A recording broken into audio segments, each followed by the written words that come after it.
Have you ever felt completely lost and alone in a foreign city? Imagine this. It's 1975, and a Bulgarian doctor, we'll call her Maria, is working for the summer at the beautiful Golden Sands Resort on the Black Sea. She's a wonderful doctor, very caring, and she quickly becomes friends with one of her patients, a French lady named Sarah. They become inseparable, spending their days at the beach and their evenings at dinners and shows. They're like sisters. When summer ends, Sarah returns to France, but not before warmly inviting Maria to visit her in Paris. A few weeks later, an official invitation arrives in the mail. Maria is ecstatic. A trip to Paris. She goes through all the tedious paperwork for her visa and travel documents, dreaming of the Parisian adventure that awaits her. Finally, the day comes, and she boards the train. Her heart filled with excitement, she arrives at the bustling Gare du Nord station in Paris. The air is electric, and there, on the platform, is Sarah waiting for her. Maria smiles, relieved and happy to see a familiar face. Following Bulgarian tradition, she expects Sarah to say, "Come, you'll stay with me." After all, that's what good friends do. They host each other. But what happens next is something Maria could never have imagined. Sarah looks at her and asks, "So, which hotel did you book? I can get a taxi for you." The words hang in the air. Maria is stunned, her heart sinking. Disappointed and utterly bewildered, she just nods numbly. She watches as Sarah flags down a taxi, but she doesn't get in. She can't. With her suitcase in hand, she slowly walks away, the sounds of Paris fading into a dull hum.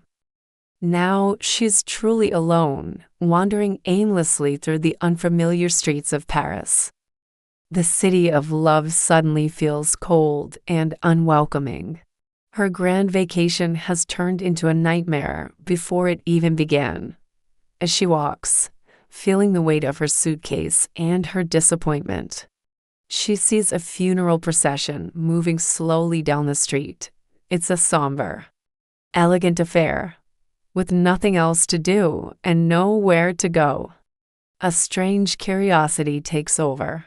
She decides to follow it. She thinks to herself, "Let me see how the French honored their loved ones on their final journey." She follows the procession from a respectful distance, an anonymous observer in a crowd of mourners. The procession makes its way to a cemetery, and Maria follows. Still lugging her suitcase, she watches the ceremony from afar. A silent witness to a stranger's farewell, it's a poignant, beautiful service. When it's all over, people start to disperse. Maria, feeling a profound sense of melancholy, turns to leave the cemetery, her suitcase still trailing behind her. But just as she reaches the gates, a well-dressed man approaches her. He looks serious, official. He stops her and says, "Excuse me." Miss Maria is confused. What could he possibly want with her? The man introduces himself. He's the lawyer of the person who just passed away. Maria's confusion deepens. Then, the lawyer drops a bombshell.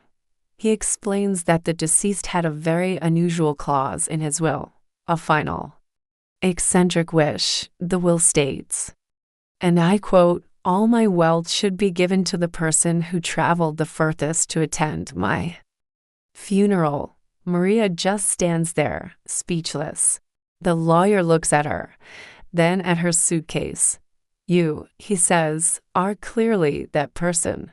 She's in shock. This has to be some kind of joke, a cruel Parisian prank. Her mind is racing. She's skeptical, but also intrigued. Could this possibly be real? Still doubting the whole situation, Maria, being a practical and cautious woman, makes a smart request. She asks the lawyer to take her to the Bulgarian Embassy. She needs to verify this incredible story to get some official advice before she does anything.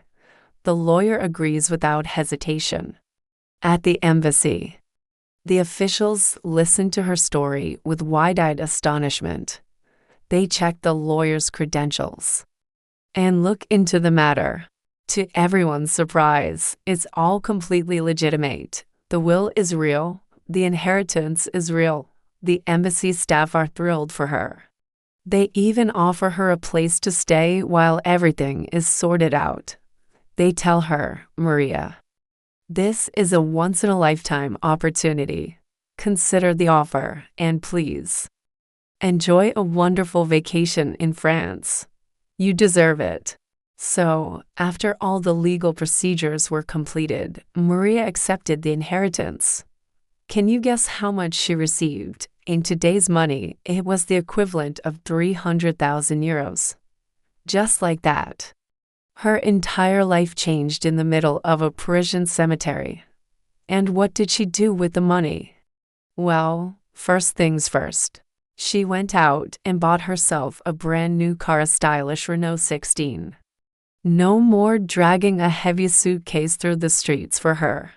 With her new car and a pocket full of money, she then had the most incredible two-week vacation, exploring every corner of France. This true story from 1975 is a powerful reminder that sometimes our lowest moments can lead to our greatest blessings. When one door closes, sometimes an entire castle opens up. Maria's journey started with disappointment and loneliness, but ended with fortune and an unforgettable adventure. It just goes to show, you never know what's waiting for you just around the corner. What do you think you would have done in Maria's situation? Let me know in the comments below.